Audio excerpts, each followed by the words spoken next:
Made it way further than I thought, and went up and over a pass. Not sure what pass it was called.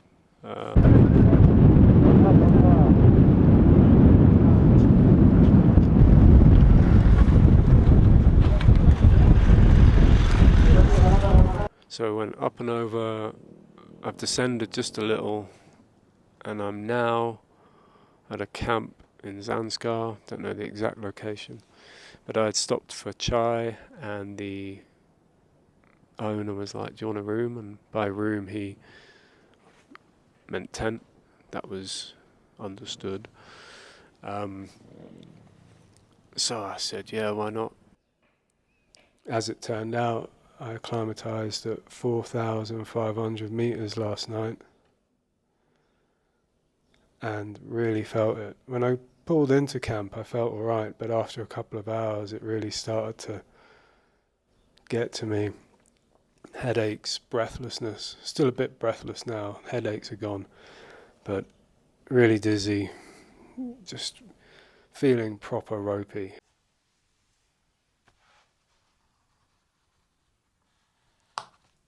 When we first travelled on the Manali-Leh highway, the only map that we had looked like this, which isn't a map at all, but an elevation profile of the route.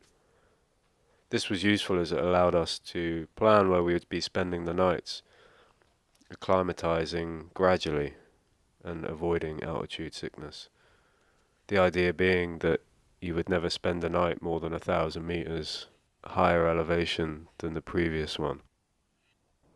The altitude I can feel is starting to make me feel a bit tired, a bit lethargic.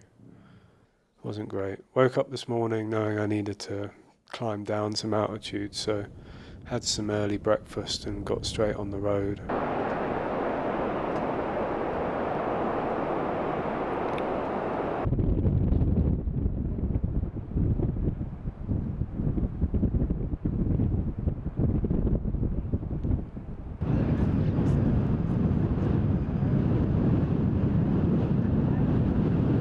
Had another couple of hitchhikers today, which has been interesting. One lady that I took down the road, and then another fella, which really led to an amazing experience. I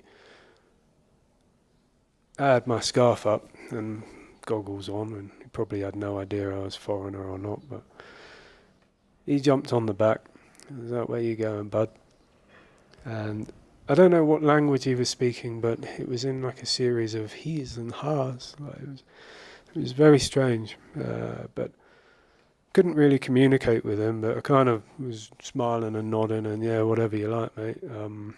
Let's go. So he directed me down this sort of track. In the end, we got to a suspension bridge over a river, and beyond the bridge was a trail that was cut into the rock face. And as you made your way around the bend of the river, what came into sight was the entrance to a Gompa, an incredible place to be. And I went up, and it was the main compound of this place was in the cave, right up in the rock face. I worked my way up through the complex, and a fellow there said, how many are you? And I just said, just myself, just one. And he kind of points at a door and sort of ushers me through this door. So I go into this door and up a couple more steps, and I emerge into like the main temple. It was just incredible. There was the lama was in there sort of praying, and it was pitch black. Well, not pitch black, but very little light in there. Just the quiet sound of the praying, and he finished his praying, and he showed me into the another room in there, and that was just brilliant.